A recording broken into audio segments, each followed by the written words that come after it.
I have a confession to make. I used to play Advanced Dungeons and Dragons. I played it for years. I started in eighth grade. It was offered as an elective in my school. Yeah, an elective. Now, the people I was in class with were a bunch of jerks and did their best to exclude me, but I still started playing. And I have to confess, I didn't go crazy. I didn't start seeing things. I didn't start hearing things. I didn't start having weird experiences. I didn't become a Satanist. In fact, the only bad thing that I can think of that happened to me is there was this one guy who was envious of my big bag of dice because I collected dice. And when I wasn't in the room, my friends that we were playing with would just sit there and he would go through my dice bag and he would steal my dice. And they never told me that, which really pisses me off. That's it's pretty heinous for your friends. I mean, actual friends. This guy was not an actual friend. He was a D&D um, teammate, I guess you could say.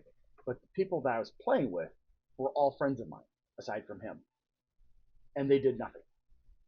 So I was confused. Where are my dice that I couldn't find some of my dice, and there were really crappy, cheap quality dice that were in my bag that hadn't been there before, and I was so confused. And it wasn't until years later that one of my friends finally told me.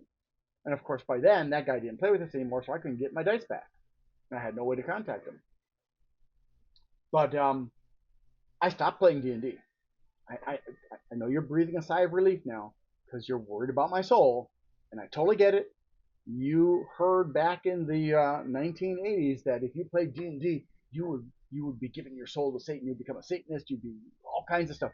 There was that movie with that comedian. What's his name? The coconut guy, Tom Hanks. Yeah, Tom Hanks.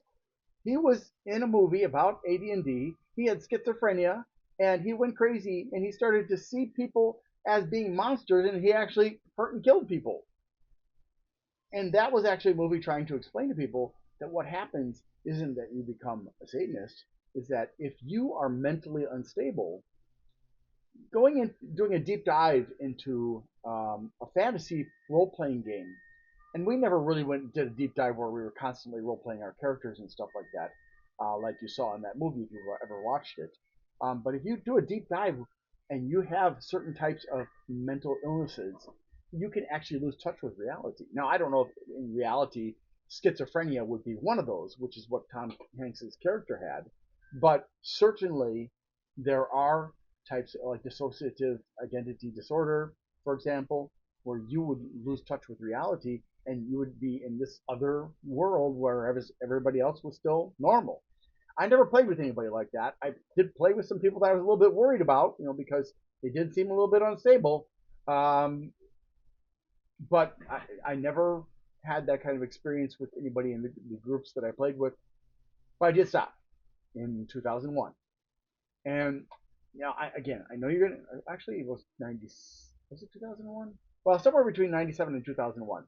I don't really remember exactly when it was, but and the reason that I stopped was because I moved to Indonesia, and there was no way I could take all of my books and accessories with me to Indonesia. I had a bunch of stuff, hundreds and hundreds of dollars, maybe thousands of dollars. I'm not really sure. D&D has always been an expensive hobby, and but that didn't stop Wizards of the Coast from putting out version 2, and I think there were multiple versions of 2 and 3 and whatever they're up to now, to make sure they kept on getting tons and tons of money. I had a rare dungeon deities and demigods book that had been pulled because it had some possibly copyright infringing material in it, like stuff from Cthulhu, and I had map making stuff and all kinds of stuff. And I had to leave it with a friend of mine in Denver, and while I was living overseas, he was going through some hard times. I said, look, you take all my stuff, sell it off, use that money to make sure you don't lose your home. He had a lot of stuff. He had my weapons collection, which was mostly swords and knives. He had my D&D stuff. He had my gems and jewelry. He had all kinds of stuff. And some of it he kept and some of it he didn't keep. But yeah, so when I came back to the United States, uh, I immediately was staying with a guy I had known from when he was a teenager and I was in my 20s. No, not like that. It's not like that. Anyways, um, he let us stay with him and his lady. And before we moved out to Ohio, he said, "Why don't you run D&D games? You can earn a lot of money because a lot of the people that play now have a lot of money, and you can get into these very exclusive groups." And I was like, "Why?" He said, "Because I think you were a good dungeon master. The dungeon master is the person who runs the game, handles all the monsters, the non-player characters, and stuff like that, makes the maps and adventures or buys them." And I was like, I gave it a thought, but I knew that in order to do that, I would have to have the current equipment, which meant I was going to have to spend a lot of time studying and learning the new rules which were very different from the old rules in many cases. I would have to buy probably like a dozen different books plus maybe some, equipment. There's all kinds of stuff. It's very, very expensive, much more expensive now than it was then. And then it was very expensive.